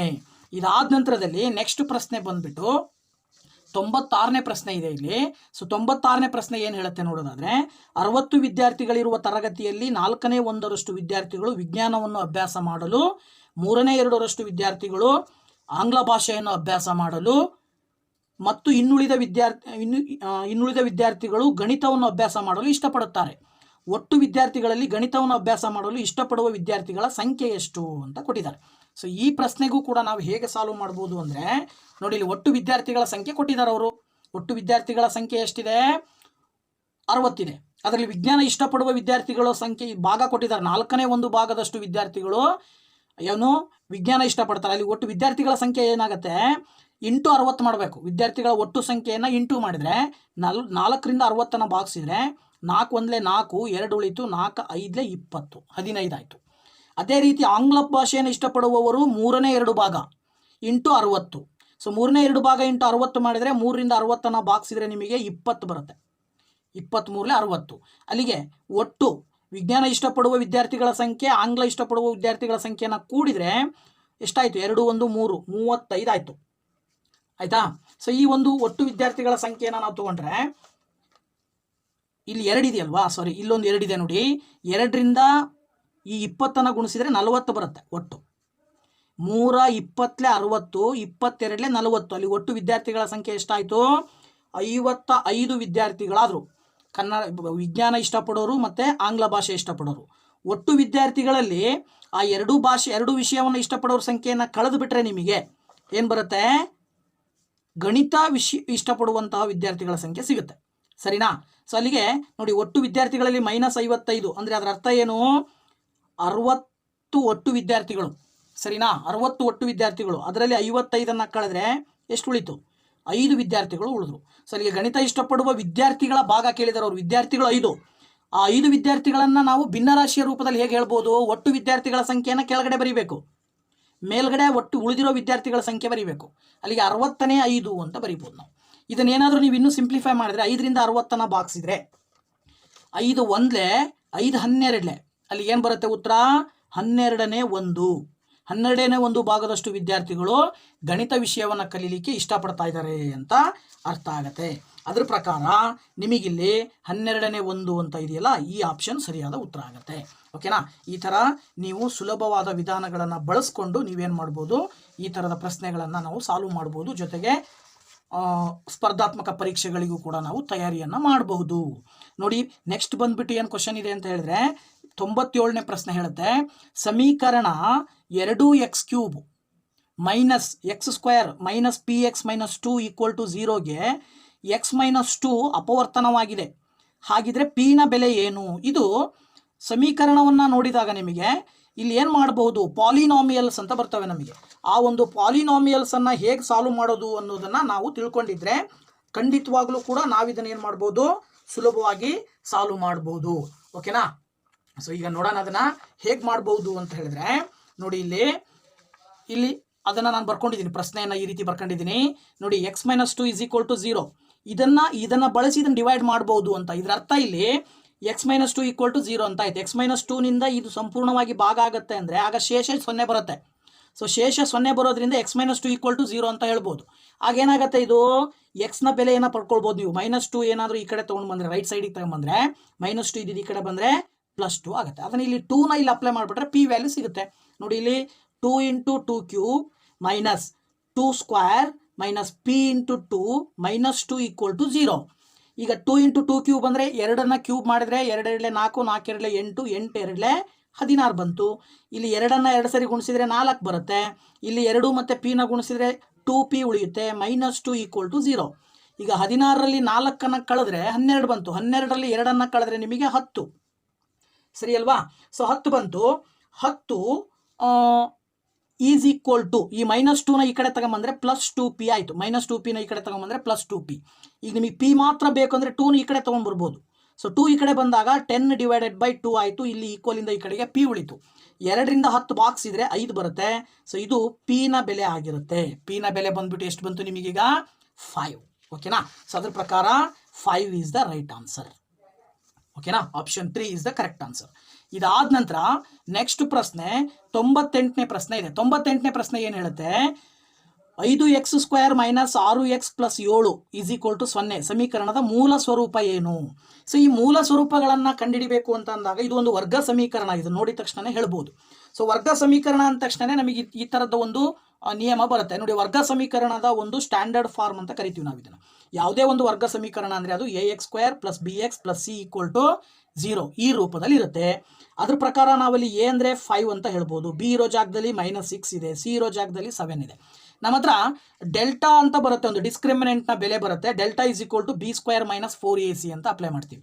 ಇಲ್ಲಿ ನಿಮಗೆ ಡೆಲ್ಟಾದ ವ್ಯಾಲ್ಯೂ 3 ರೀತಿಯಲ್ಲಿ ಬರೋ ಸಾಧ್ಯತೆ ಇರುತ್ತೆ. ಒಂದು ಡೆಲ್ಟಾ ಈಕ್ವಲ್ ಟು 0 ಬರುತ್ತೆ, ಇನ್ನೊಂದು ಡೆಲ್ಟಾ ಗ್ರೇಟರ್ ದ್ಯಾನ್ 0 ಬರುತ್ತೆ, ಇನ್ನೊಂದು ಡೆಲ್ಟಾ ಲೆಸ್ ದ್ಯಾನ್ 0 ಬರುತ್ತೆ. ಡೆಲ್ಟಾ ಈಕ್ವಲ್ ಟು 0 ಬಂತು ಅಂದರೆ ಆ ಮೂಲ ಸ್ವರೂಪಗಳು ಏನಾಗಿರ್ತವೆ, ಸಮ ಇರ್ತವೆ. ಇಲ್ಲಿ 2 ಬೆಲೆಗಳು ಬರ್ತವೆ, ಎಕ್ಸಿಗೆ 2 ಬೆಲೆಗಳು ಬರ್ತವೆ. ಬರುವ 2 ಬೆಲೆಗಳು ಸಮ ಯಾವಾಗಿರ್ತವೆ ಅಂದರೆ ಈಕ್ವಲ್ ಟು 0 ಬಂದಾಗ. ಈ ಗ್ರೇಟರ್ ದ್ಯಾನ್ 0 ಅಂದರೆ ಪಾಸಿಟಿವ್ ನಮ್ಮ ವ್ಯಾಲ್ಯೂ ಬರಬೇಕು. ನಿಮಗೆ ಪಾಸಿಟಿವ್ ವ್ಯಾಲ್ಯೂ ಬಂತು ಅಂದರೆ ಅದು ಗ್ರೇಟರ್ ದ್ಯಾನ್ 0. ಆಗ ಬರುವ ಮೂಲ ಸ್ವರೂಪಗಳು ಏನಾಗಿರ್ತವೆ ಅಂತ ಹೇಳಿದರೆ ರಿಯಲ್ ನಂಬರ್ ಬರ್ತವೆ, ವಾಸ್ತವ ಸಂಖ್ಯೆಗಳಾಗಿರ್ತವೆ, ಆದರೆ ಅಸಮವಾಗಿರ್ತವೆ. ಅಂದರೆ 2 ಬೇರೆ ಬೇರೆ ವಾಸ್ತವ ಸಂಖ್ಯೆಗಳು ಬರ್ತವೆ. ಸಪೋಸ್ ಡೆಲ್ಟಾ ಏನಾದರೂ ಲೆಸ್ ದ್ಯಾನ್ 0 ಅಂದರೆ ನೆಗೆಟಿವ್ ನಂಬರ್ ವ್ಯಾಲ್ಯೂ ಏನಾದರೂ ನೆಗೆಟಿವ್ ಬಂತು ಅಂದರೆ ಆಗ ಅವು ಕಲ್ಪಿತವಾಗಿರ್ತವೆ. ಗೊತ್ತಾಯ್ತಾ? ಈ ಥರ ಒಂದು 4 ಆಪ್ಷನನ್ನು ನಿಮಗೆ ಕೊಟ್ಟಿದ್ದಾರೆ. ಈಗ ನೀವು ಇದನ್ನು ಸಾಲ್ವ್ ಮಾಡಿದರೆ ಗೊತ್ತಾಗುತ್ತೆ ನಿಮಗೆ. ನೋಡಿ, ಇಲ್ಲಿ delta is equal to b² ಅಂದರೆ ಬಿ ಅನ್ನೋ ವ್ಯಾಲ್ಯೂ ಇಲ್ಲಿ ತೊಗೊಂಡಿರೋದನ್ನು ಹಾಕಬೇಕು. -6 ಹೋಲ್ ಸ್ಕ್ವೇರ್ -4 ಇಂಟು ಎ ಅಂದರೆ ಇಲ್ಲಿ 5 ತಗೊಂಡಿದ್ದೀರಿ, ಮತ್ತು ಸಿ ಅಂದರೆ 7 ತಗೊಂಡಿದ್ದೀರಿ. ಈಗ -6 ಹೋಲ್ ಸ್ಕ್ವೇರ್ ಮಾಡಿದರೆ 36 ಬರುತ್ತೆ. 4 5 20, 20 ಮತ್ತು 7 ಗುಣಿಸಿದರೆ 140 ಬರುತ್ತೆ. ಈಗ 140ರಲ್ಲಿ 36 ಕಳಿಬೇಕು, ದೊಡ್ಡ ಸಂಖ್ಯೆ ಚಿಹ್ನೆಯನ್ನು ಇಡಬೇಕು. ಆಗ ಏನು ಬರುತ್ತೆ ನಿಮಗೆ? 104. ಇದು ಡೆಲ್ಟಾದ ವ್ಯಾಲ್ಯೂ. ಡೆಲ್ಟಾದ ವ್ಯಾಲ್ಯೂ ಏನಾಗಿದೆ ಈಗ? -104. ಇದರ ಅರ್ಥ ಏನು? It is less than 0. ಗೊತ್ತಾಯ್ತಲ್ವಾ? 0ಗಿಂತ ಕಡಿಮೆ ಇದೆ ಅಂತ. ಮೈನಸ್ ವ್ಯಾಲ್ಯೂ ಬಂದಿದೆ ಅಂದರೆ 0ಗಿಂತ ಕಡಿಮೆ. ಸೊ ನಾವು ಇಷ್ಟೋ ತನಕ ಡಿಸ್ಕಷನ್ ಮಾಡಿರೋ ಪ್ರಕಾರ ಡೆಲ್ಟಾ ಈಕ್ವಲ್ ಟು 0 ಬಂದಿದ್ರೆ ನಾವು ಸಮ ಅಂತ ಹೇಳ್ತಿದ್ವಿ. ಗ್ರೇಟರ್ ದ್ಯಾನ್ 0 ಬಂದಿದ್ರೆ ಅದು ವಾಸ್ತವ ಸಂಖ್ಯೆಗಳು, ಆದರೆ ಇದು ಏನು ಅಸಮ ಸಂಖ್ಯೆಗಳು ಅಂತ ಹೇಳ್ತಿದ್ವಿ. ಇಲ್ಲಿ ಡೆಲ್ಟಾ ಇಸ್ ಲೆಸ್ ದ್ಯಾನ್ 0 ಬಂದಿರೋದ್ರಿಂದ ಅದರ ಅರ್ಥ ಏನು? ಆ ಮೂಲ ಸ್ವರೂಪಗಳು ಕಲ್ಪಿತವಾಗಿರ್ತವೆ. ಅದ್ರ ಪ್ರಕಾರ 4ನೇ ಆಪ್ಷನ್ನು ಸರಿಯಾದ ಉತ್ತರ, ಕಲ್ಪಿತವಾಗಿರ್ತವೆ ಅಂತೇಳಿ. ಓಕೆನಾ? ಸೊ ಇಲ್ಲಿಗೆ 98 ಪ್ರಶ್ನೆಗಳು ಮುಗಿದು. ಇದಾದ ನಂತರ ನೆಕ್ಸ್ಟ್ 99ನೇ ಪ್ರಶ್ನೆ ಬಂದ್ಬಿಟ್ಟು, ಸೊ ಈಗ 99ನೇ ಪ್ರಶ್ನೆಯನ್ನು ನೋಡೋಣ. ಸೊ 99ನೇ ಪ್ರಶ್ನೆ ಏನು ಹೇಳುತ್ತೆ ಅಂತಂದರೆ ನೋಡಿ, 2a = 3b, 2a = 3b ಮತ್ತು 4b = 5c ಆದರೆ a = c ಎಷ್ಟು ಅಂತ ರೇಷಿಯೋ ಕೊಟ್ಟಿದ್ದಾರೆ. ಅದರಲ್ಲಿ ಯಾವ್ದು ರೇಷಿಯೋ ಕರೆಕ್ಟ್ ಅಂತ ಹೇಳಬೇಕು. ಸೊ ಇದನ್ನು ನಾವು ಹೇಗೆ ಸಾಲ್ವ್ ಮಾಡ್ಬೋದು ಅಂಥೇಳಿ ನಾವು ಈಗ ತಿಳ್ಕೊಬೇಕು. ಸೊ ಇಲ್ಲಿ ನೋಡಿ, ಅದನ್ನು ಹೇಗೆ ಸಾಲ್ವ್ ಮಾಡ್ಬೋದಪ್ಪ ಅಂತ ಹೇಳಿದ್ರೆ ನೋಡಿ, ಇಲ್ಲಿ ಬಂದುಬಿಟ್ಟು ಅವ್ರು ಹೇಳಿರೋದನ್ನು ಬರ್ಕೊಂಡಿದ್ದೀನಿ ನಾನು. 2a = 3b ಇದನ್ನು ನಾನು ರೇಷಿಯೋದಲ್ಲಿ ಬರೆದ್ರೆ a/b = a ಇಲ್ಲಿ ಬರ್ಕೊಂಡಿದ್ದೀನಿ, b ಈ ಕಡೆ ತೊಗೊಂಬಂದರೆ /b ಆಯಿತು. ಈಗ ಇಲ್ಲಿ 3 ಹಾಗೆ ಬರೀಬೇಕು. 2 ಈಕ್ವಲಿಂದ ಈ ಕಡೆ ತೊಗೊಂಬಂದರೆ /2 ಆಗುತ್ತೆ. ಇಲ್ಲೂ ಅಷ್ಟೇ, b/c = 4 ಕೆಳಗಡೆ ಬರುತ್ತೆ, 5 ಇಲ್ಲೇ ಇರುತ್ತೆ. ಓಕೆನಾ? ಇದರ ಅರ್ಥ ಎನ ರೇಷಿಯೋ 3, ಬಿನ ವ್ಯಾಲ್ಯೂ ಬಂದು 2, ಇಲ್ಲಿ ಬಿನ ವ್ಯಾಲ್ಯೂ 5, ಸಿನ ವ್ಯಾಲ್ಯೂ 4 ಅಂತ ಅರ್ಥ. ಅಲ್ಲಿ ಏನೇನು ಬಂದಿದೆ ಅದನ್ನು ಬರ್ಕೊಂಡಿದ್ದೀನಿ ನಾನು. a = b = c ಅಂತ ತೊಗೊಂಡಿದ್ದೀನಿ. a ಇರೋ ಜಾಗದಲ್ಲಿ 3 ಇದೆ, ಬಿ ಇರೋ ಜಾಗದಲ್ಲಿ ಇಲ್ಲಿ 2 ಇದೆ, ಹಾಗೆಯೇ ಇಲ್ಲಿ ಸಿ ಇರೋ ಜಾಗದಲ್ಲಿ ಎಷ್ಟು ಗೊತ್ತಿಲ್ಲ. ಗೊತ್ತಾಯ್ತಾ? ಇಲ್ಲಿ ಕಂಡುಹಿಡಿಬೇಕು ನೀವು. ಇದನ್ನು ಹೆಂಗೆ ಕಂಡುಹಿಡಿಬೋದು ಅಂತ ಹೇಳಿದ್ರೆ, ಸಿ ಇರೋ ಜಾಗದಲ್ಲಿ 4 ಇದೆ, ಬಿ ಇರೋ ಜಾಗದಲ್ಲಿ ಇಲ್ಲಿ 5 ಇದೆ, 2 ಟೈಮ್ ರಿಪೀಟ್ ಆಗಿದೆ. ಇದ್ರದ್ದು ರೇಷಿಯೋ, ಪಕ್ಕ ರೇಷಿಯೋ ನಾವು ಹೆಂಗೆ ಕಂಡುಹಿಡಿಬೋದು ಅಂದರೆ, ಇದಕ್ಕೊಂದು ಟ್ರಿಕ್ ಏನಪ್ಪ ಅಂದರೆ, ಈ ರೀತಿ ಕ್ರಾಸ್ ಆಗಿ ಮಲ್ಟಿಪ್ಲೈ ಮಾಡಬೇಕಾಗತ್ತೆ. ಈಗ ನಾನು ಇಲ್ಲಿ 6 ಮಾರ್ಕ್ ಹಾಕಿದ್ದೀನಿ, ಬಾಕ್ಸ್ ಹಾಕಿದ್ದೀನಲ್ಲ, ಇವೆರಡನ್ನು ಗುಣಿಸ್ಬೇಕು. 3 ಮತ್ತು 5 ಎನ ರೇಷಿಯೋ ಮತ್ತು ಬಿನ ರೇಷಿಯೋ ಗುಣಿಸ್ಬೇಕು. ಎಷ್ಟು ಬರುತ್ತೆ? 3 5 15. ಹಾಗೆ ಬಿನ 2 ರೇಷಿಯೋಗಳನ್ನು ಗುಣಿಸ್ಬೇಕು. 5 2 10. ಈಗ ಇದು ಸಿನ ರೇಷಿಯೋ ಬೇಕಂದರೆ ಈ 2 ಮತ್ತು 4 ಗುಣಿಸ್ಬೇಕು. ಇವೆರಡು ಈ ರೀತಿ 2 4 8. ಈಗ ನಿಮಗೆ ಅಲ್ಲಿ ಕೇಳಿರೋದು ಯಾವ್ದು ರೇಷಿಯೋ? a = c ಎಷ್ಟು ಅಂತ ಕೇಳಿದ್ದಾರೆ. ಈಗ ನೀವು ಹೇಳ್ಬೋದಲ್ವ, a = c ಎಷ್ಟು? 15:8. ಓಕೆನಾ? ಸೊ ಈ ರೀತಿಯಲ್ಲಿ ನಾವು ಸುಲಭವಾಗಿ ಹೇಳ್ಬೋದು 15:8 ಸರಿಯಾದ ಉತ್ತರ ಆಗುತ್ತೆ. ಓಕೆನಾ? ಇದಾದ ನಂತರದಲ್ಲಿ ನೆಕ್ಸ್ಟ್ ಪ್ರಶ್ನೆ ಇದೆ ಇಲ್ಲಿ. ಸೊ ನೆಕ್ಸ್ಟ್ ಪ್ರಶ್ನೆ ಏನು ಹೇಳುತ್ತೆ, ಒಂದು ರೇಖೆಯ ಉದ್ದವು 0.5 ಮೀಟರ್ ಆಗಿದೆ. ಅದನ್ನು 2 ಭಾಗಗಳಾಗಿ ವಿಭಜಿಸಿದಾಗ ಮೊದಲನೇ ಭಾಗವು ಎರಡನೇ ಭಾಗದ 3/2 ಆಗಿರುತ್ತದೆ. ಎರಡನೇ ಭಾಗದ ಉದ್ದ ಎಷ್ಟು ಅಂತ ಪ್ರಶ್ನೆ. ಗೊತ್ತಾಯ್ತಲ್ವಾ? ಸೊ ನೋಡಿ, ಇಲ್ಲಿ ಅವ್ರು ಹೇಳೋ ಪ್ರಕಾರ ನಾವು ತೊಗೊಂಡ್ರೆ ಇಲ್ಲಿ ಏನು ಹೇಳ್ತಾರೆ ಅವರು, ಒಂದು ರೇಖೆ ಇದೆ, ಅದು 0.5 ಮೀಟರ್ ಇದೆ ಇಲ್ಲಿಂದ ಇಲ್ಲಿಗೆ. ಇದನ್ನು 2 ಭಾಗ ಮಾಡಬೇಕು. ಸೊ ಅದು ಭಾಗ ಹೇಗೆ ಮಾಡಬೇಕು ಅನ್ನೋದನ್ನು ಕೂಡ ಕಂಡೀಷನ್ ಕೊಟ್ಟಿದ್ದಾರೆ. ಸೊ ಅದಕ್ಕಿಂತ ಮುಂಚೆ ನಾವು ಅದು 0.5 ಮೀಟ್ರಲ್ಲಿದೆ, ನಿಮಗೆ ಆಪ್ಷನ್ ಸೆಂಟಿಮೀಟ್ರಲ್ಲಿ ಇರೋದ್ರಿಂದ ಈ ಒಂದು ಏನು ಡಿಸ್ಟೆನ್ಸ್ ಕೊಟ್ಟಿದ್ದಾರೆ ಅದನ್ನು ನೀವು ಫಸ್ಟ್ ಸೆಂಟಿಮೀಟ್ರಿಗೆ ಕನ್ವರ್ಟ್ ಮಾಡಬೇಕು. ನಮಗೆ ಗೊತ್ತು 1 ಮೀಟರ್ಗೆ 100 ಸೆಂಟಿಮೀಟರ್ ಅಂತ. ಅದ್ರ ಪ್ರಕಾರ 0.5 ಮೀಟರ್ನ ನಾವು ಸೆಂಟಿಮೀಟ್ರಿಗೆ ಕನ್ವರ್ಟ್ ಮಾಡಿದ್ರೆ 0.5 × 100 ಮಾಡಿದ್ರೆ 50 ಸೆಂಟಿಮೀಟರ್ ಆಗುತ್ತೆ. ಅವ್ರು ಹೇಳೋದು 2 ಭಾಗ ಇದೆ, ಒಂದು ಭಾಗನ ನಾವು ಎಕ್ಸ್ ಅಂತ ತಗೊಳ್ಳೋಣ, ಇನ್ನೊಂದು ಭಾಗವನ್ನು ವೈ ಅಂತ ತಗೊಳ್ಳೋಣ. ಆಗ x + y = 50 ಸೆಂಟಿಮೀಟರ್ ಆಯಿತು. ಅವ್ರು ಹೇಳ್ತಾರೆ 1ನೇ ಭಾಗ 2ನೇ ಭಾಗದ 3/2 ಇರುತ್ತೆ. ಈಗ ಎಕ್ಸ್ ಅನ್ನೋದು ವೈನ 2/3 ಅದರ ಪ್ರಕಾರ ನಾನು ಎಕ್ಸ್ ಇರೋ ಜಾಗದಲ್ಲಿ 3/2 ಇಂಟು ವೈ ಅಂತ ಬರೆದಿದ್ದೀನಿ. ಈಗ ನೀವು ವೈ ಬೆಲೆ ಕಂಡುಹಿಡಿದ್ರೆ ಸಾಕು ನಿಮಗೆ, ಗೊತ್ತಾಯ್ತಲ್ಲ. ಇದು ಎರಡನೇ ಭಾಗ ಎಷ್ಟಿರುತ್ತೆ ಅಂತ ಕೇಳಿದ್ರು ಅವರು. ನೀವಿಗೆ ವೈ ಬೆಲೆ ಸಿಕ್ಕರೆ ಸಾಕು, ನಿಮಗೆ ಆನ್ಸರ್ ಬಂತು. ಸೊ ಇದನ್ನ ಹೆಂಗೆ ಕಂಡುಹಿಡಿಬೋದು ನೋಡಿ, ಇಲ್ಲಿ 3 ಮತ್ತು 1 ಕೆಲ್ಸಿಯಂ ತೊಗೊಂಡ್ರೆ 3 ಬರುತ್ತೆ. ಈಗ ಇದು 3 1 3 2 1 2 ಪ್ಲಸ್ 1 3 3 1 ಇಂಟು 3 ಮಾಡಿದ್ರೆ ವೈ ಇಂಟು 3 ಮಾಡಿದರೆ 3y ಬರುತ್ತೆ. ಈಸ್ ಈಕ್ವಲ್ ಟು ಇದು 50 ಹಾಗೆ ಇರಲಿ. ಈಗ 2y ಪ್ಲಸ್ 3y ಕೂಡ್ರಿ 5y ಬಂತು. ಈ 3ನ ಈಕ್ವಲಿಂದ ಆ ಕಡೆ ಕಳಿಸಿದರೆ ಇಂಟು 3 ಆಗುತ್ತೆ, ಸರಿನಾ. ಈಗ ನಿಮಗೆ y ಮಾತ್ರ ಬೇಕು ಅಂದರೆ 5 ಆ ಕಡೆ ಹೋದರೆ 50 ಇಂಟು 3 ಡಿವೈಡೆಡ್ ಬೈ 5 ಆಗುತ್ತೆ. ಈಗ 5ರಿಂದ 50 ಹೊಡೆದ್ರೆ 5 10 50. ಈಗ 10 ಮತ್ತು 3 ಗುಣಿಸಿದರೆ 10 3 30 ಬರುತ್ತೆ, ಸರಿಯಾಗಿದೆಯಲ್ವಾ. ಸೊ ವೈನ ಬೆಲೆ ಬಂದುಬಿಟ್ಟು 30 ಬಂತು. ಓಕೆ, ಸೊ ವೈನ ಬೆಲೆ 30 ಬಂದಿದೆ ಅಂತ ಹೇಳಿದ್ರೆ ಇದರ ಅರ್ಥ ಏನು, 50 ಸೆಂಟಿಮೀಟ್ರಲ್ಲಿ 30 ಸೆಂಟಿಮೀಟರು ವೈನ ಒಂದು ಡಿಸ್ಟೆನ್ಸ್ ಆಗಿರುತ್ತೆ, ಗೊತ್ತಾಯ್ತಲ್ಲ. ವೈನ ಡಿಸ್ಟೆನ್ಸ್ ಬಂದುಬಿಟ್ಟು ಎಷ್ಟು, 30 ಸೆಂಟಿಮೀಟರ್. ಸೊ ಇದ್ರ ಪ್ರಕಾರ ಬಂದರೆ ನಿಮಗೆ ಇಲ್ಲಿ ಬಂದುಬಿಟ್ಟು ಯಾವ ಆಪ್ಷನ್ ಸರಿಯಾಗಿದೆ ನೋಡಿ, ಇಲ್ಲಿದೆಯಲ್ವಾ, 30 ಸೆಂಟಿಮೀಟರ್ ಇದೆ, ಸರಿನಾ. ಇದಾದ ನಂತರ ನೆಕ್ಸ್ಟ್ ಪ್ರಶ್ನೆ ಬಂದು 101ನೇ ಪ್ರಶ್ನೆ. ಆ ಪ್ರಶ್ನೆ ಏನು ಹೇಳುತ್ತೆ, ಕೊಟ್ಟಿರುವ ರೇಖಾಚಿತ್ರದಲ್ಲಿ ಎಕ್ಸ್ನ ಬೆಲೆ ಏನು ಅಂತೇಳಿ ರೇಖಾಚಿತ್ರ ಕೊಟ್ಟಿದ್ದಾರೆ. ಇದು 70 ಡಿಗ್ರಿ ಇರುತ್ತಂತೆ, ಇದು 110 ಡಿಗ್ರಿ ಇರುತ್ತಂತೆ. ಇದ್ರ ಎಕ್ಸ್ನ ಬೆಲೆ ಕಂಡುಹಿಡಿಬೇಕು ನೀವು. ಇಲ್ಲಿ ಯಾವ ವ್ಯಾಲ್ಯೂ ಬರುತ್ತೆ ನೋಡಿ. ಇದು ನಿಮಗೆ ಸಿಂಪಲ್ ಆಗಿರ್ತಕ್ಕಂಥದ್ದು, ಎಲ್ಲರಿಗೂ ಕೂಡ ತ್ರಿಭುಜದ 3 ಕೋನಗಳ ಮೊತ್ತ 180 ಡಿಗ್ರಿ ಅನ್ನೋದು ಗೊತ್ತು. ಹಾಗೆಯೇ ಒಂದು ಸರಳ ರೇಖೆ, ಇದು ಒಂದು ಸರಳ ರೇಖೆ ಆದರೆ ಸರಳ ರೇಖೆ 2 ಕೋನಗಳ ಮೊತ್ತ 180 ಡಿಗ್ರಿ ಅಂತ ಗೊತ್ತು. ಅದ್ರ ಪ್ರಕಾರ 180 ಡಿಗ್ರಿನಲ್ಲಿ ಇಲ್ಲಿ ಆಲ್ರೆಡಿ ಇದು 110 ಡಿಗ್ರಿ ಇದೆ ಅಂತ ಹೇಳಿದ್ರೆ ಆ 110 ಡಿಗ್ರಿಯನ್ನು ಕಳೆದ್ರೆ ನಿಮಗೆ ಎಷ್ಟು ಬರುತ್ತೆ, 70 ಡಿಗ್ರಿ ಬಂತು. ಅದರ ಅರ್ಥ ಇದು ಎಷ್ಟಿರುತ್ತೆ, 70 ಡಿಗ್ರಿ ಇರುತ್ತೆ. ಇವು 3 ಕೋನಗಳನ್ನು ಕೂಡಿದರೆ ಆ್ಯಕ್ಚುಲಿ 180 ಡಿಗ್ರಿ. ಈಗ ನಿಮಗೆ ಇವೆರಡು ಸಿಕ್ಬಿಟ್ಟಿದ್ದಾವೆ. 70 ಎಷ್ಟಾಯಿತು, 140 ಆಯಿತು. ಸೊ ಆಗ 180ರಲ್ಲಿ 140 ಕಳೆದ್ರೆ ನಿಮಗೆ ಎಷ್ಟು ಉಳಿಯುತ್ತದೆ, 40 ಡಿಗ್ರಿ ಉಳಿಯುತ್ತೆ. ಅದರ ಅರ್ಥ ಏನು, ಎಕ್ಸ್ನ ಬೆಲೆ ಬಂದುಬಿಟ್ಟು 40 ಡಿಗ್ರಿ. ಓಕೆನಾ. ಸೊ ಅದ್ರ ಪ್ರಕಾರ 4ನೇ ಆಪ್ಷನ್ ಸರಿಯಾದ ಉತ್ತರ 40 ಡಿಗ್ರಿ ಇರುತ್ತೆ. ಇದಾದ ನಂತರದಲ್ಲಿ ನೆಕ್ಸ್ಟ್ ಪ್ರಶ್ನೆನ ನೋಡೋಣ. 6 ಸೆಂಟಿಮೀಟರ್ ಮತ್ತು 8 ಸೆಂಟಿಮೀಟರ್ ಬಾಹುಗಳುಳ್ಳ ಒಂದು ಆಯತವನ್ನು ಒಂದು ವೃತ್ತವು ಪರಿವೃತ್ತಿಸಿದೆ. ವೃತ್ತದ ಪರಿಧಿ ಎಷ್ಟು ಅಂತ ಪ್ರಶ್ನೆ ನೋಡಿ. 6 ಸೆಂಟಿಮೀಟರ್ ಮತ್ತು 8 ಸೆಂಟಿಮೀಟರ್ನ ಬಾಹುಗಳನ್ನು ಹೊಂದಿರತಕ್ಕಂಥ ಒಂದು ಆಯತ ಇದೆ ನೋಡಿ. ಇಲ್ಲಿ ಚಿತ್ರ ಕಾಣಿಸ್ತಾ ಇದೆಯಲ್ವಾ, ಇದು ಒಂದು ಆಯತ. 6 ಸೆಂಟಿಮೀಟರ್ ಅಗಲ ಇದೆ, 8 ಸೆಂಟಿಮೀಟರ್ ಉದ್ದ ಇದೆ. ಈ ಒಂದು ಆಯತದ ಸುತ್ತ ಸರ್ಕಲ್ ಇದೆ, ಒಂದು ವೃತ್ತ ಅದನ್ನು ಆವರಿಸಿದೆ. ಹಾಗಿದ್ರೆ ಈ ಒಂದು ವೃತ್ತದ ಪರಿಧಿಯನ್ನು ಕಂಡುಹಿಡಿಬೇಕು ನೀವು. ಹೆಂಗೆ ಕಂಡುಹಿಡಿತೀರಿ ನೋಡಿ. ಇಲ್ಲಿ ನಾವೇನಾದರೂ ಎ ಮತ್ತು ಸಿ ಎರಡನ್ನ ಜಾಯಿನ್ ಮಾಡಿದ್ದೀವಿ ಅಂದರೆ ಇದು ಆ್ಯಕ್ಚುಲಿ ಎ ಸಿ ಏನಾಗುತ್ತೆ, ವೃತ್ತದ ವಿಚಾರವನ್ನು ಮಾತಾಡೋದಾದರೆ ಎ ಸಿ ಅನ್ನೋದು ಏನಾಗುತ್ತೆ, ವ್ಯಾಸ ಆಗುತ್ತೆ. ಸೊ ಈ ವ್ಯಾಸ ಸೆಂಟರ್ನ ಮುಖಾಂತರ ಪಾಸ್ ಆಗಿರುವಂಥ ಒಂದು ಜಾ ಆಗಿರೋದ್ರಿಂದ ಅದು ವ್ಯಾಸ ಆಗುತ್ತೆ. ವ್ಯಾಸ ಕಂಡುಹಿಡ್ಕೊಂಡ್ರೆ ಸಾಕು. ನಿಮಗೆ ಆಯತದಲ್ಲಿ 4 ಕೋನಗಳು 90 ಡಿಗ್ರಿ ಇರ್ತವೆ ಅಂತ ಗೊತ್ತು. ಇದು 90 ಡಿಗ್ರಿ ಇದೆ ಅಂದರೆ ಪೈಥಾಗೋರಸ್ನ ಒಂದು ಪ್ರಮೇಯ ಹೇಳುತ್ತೆ, AC square is equal to AB square plus BC square. AC ಅಂದರೆ ವಿಕರ್ಣವನ್ನು ಸ್ಕ್ವೇರ್ ಮಾಡಿದರೆ ಅದು ಯಾವುದಕ್ಕೆ ಈಕ್ವಲ್ ಆಗಿರುತ್ತೆ ಅಂದರೆ ಉಳಿದ 2 ಬಾಹುಗಳ ವರ್ಗಗಳ ಮೊತ್ತಕ್ಕೆ ಸಮನಾಗಿರುತ್ತೆ. ಅದ್ರ ಪ್ರಕಾರ AC ಸ್ಕ್ವೇರ್ ನಿಮಗೆ ಸಿಗುತ್ತೆ. ಈಗ AC square is equal to AB ಅಂದರೆ ಎಷ್ಟು ಕೊಟ್ಟಿದ್ದಾರೆ ಅವರು, 8 ಪ್ಲಸ್ BC ಎಷ್ಟಿದೆ, 6. ಅಲ್ಲಿಗೆ ನಿಮಗೆ AC square is equal to ಏನು ಬರಿಬೋದು, 8ನ್ನು ಸ್ಕ್ವೇರ್ ಮಾಡಿದರೆ 64 ಬರುತ್ತೆ, 6ನ್ನು ಸ್ಕ್ವೇರ್ ಮಾಡಿದರೆ 36 ಬರುತ್ತೆ. ಈಗ AC ಈಸ್ ಈಕ್ವಲ್ ಟು 64 36 ಕೂಡಿದರೆ 100. ACಗೆ ಸ್ಕ್ವೇರ್ ಕ್ಯಾನ್ಸಲ್ ಮಾಡಿದರೆ 100ಕ್ಕೆ ರೂಟ್ ಬರುತ್ತೆ. ಅಲ್ಲಿಗೆ AC ಈಸ್ ಈಕ್ವಲ್ ಟು 100ಅನ್ನು ರೂಟಿಂದ ಹೊರಗೆ ತಗೊಂಡು ಬಂದರೆ 10 ಆಗುತ್ತೆ. ಅಂದರೆ 10 10 100 ಅಂತ ಗೊತ್ತಾಯ್ತಲ್ಲ. ಸ್ಕ್ವೇರ್ ರೂಟ್ ಆಫ್ 100 ಈಸ್ 10 ಅಂತ ಹೇಳ್ತೀವಿ. ಅದ್ರ ಪ್ರಕಾರ AC 10 ಬಂತು. ಈಗ ಇದು AC 10 ಬಂದಿದೆ ಅಂದರೆ ಅದು ಡಯಾಮೀಟ್ರು, ವ್ಯಾಸ. ನಿಮಗೆ ರೇಡಿಯಸ್ ಬೇಕಂದ್ರೆ ರೇಡಿಯಸ್ ಏನಾಗಿರುತ್ತೆ, ವ್ಯಾಸದ ಅರ್ಧದಷ್ಟಿರುತ್ತೆ. ಅಂದರೆ ಅಲ್ಲಿಗೆ 10 ಡಿವೈಡೆಡ್ ಬೈ 2 ಮಾಡಿದರೆ ಎಷ್ಟು ಬರುತ್ತೆ, ನಿಮಗೆ 5 ಬರುತ್ತೆ. ಈಗ ನಿಮಗೆ ರೇಡಿಯಸ್ ಸಿಕ್ತು, ತ್ರಿಜ್ಯ ಸಿಕ್ತು. ತ್ರಿಜ್ಯವನ್ನು ಬಳಸ್ಕೊಂಡು ನೀವೇನು ಮಾಡಬೇಕು, ಈಗ ವೃತ್ತದ ಪರಿಧಿಯನ್ನು ಕಂಡುಹಿಡಿಬೇಕು. ಸೊ ವೃತ್ತದ ಪರಿಧಿ ಕಂಡುಹಿಡಲಿಕ್ಕೆ 2πr ಅನ್ನೋ ಒಂದು ಫಾರ್ಮುಲಾ ಬರುತ್ತೆ, ಆಯಿತಾ. ಆ 2πr ಅಂತಕ್ಕಂಥ ಒಂದು ಫಾರ್ಮುಲಾವನ್ನು ನಾವು ಬಳಸಿದರೆ ಎಷ್ಟು ಬರುತ್ತೆ ಆ್ಯಕ್ಚುಲಿ ಇಲ್ಲಿ, that is equal to 2 into pi ಅಂದರೆ ಎಷ್ಟು, 22/7 ಇಂಟು ರೇಡಿಯಸ್ಸು ತ್ರಿಜ್ಯ ಎಷ್ಟು ಬಂದಿದೆ, ಇಲ್ಲಿ 5 ಬಂದಿದೆ.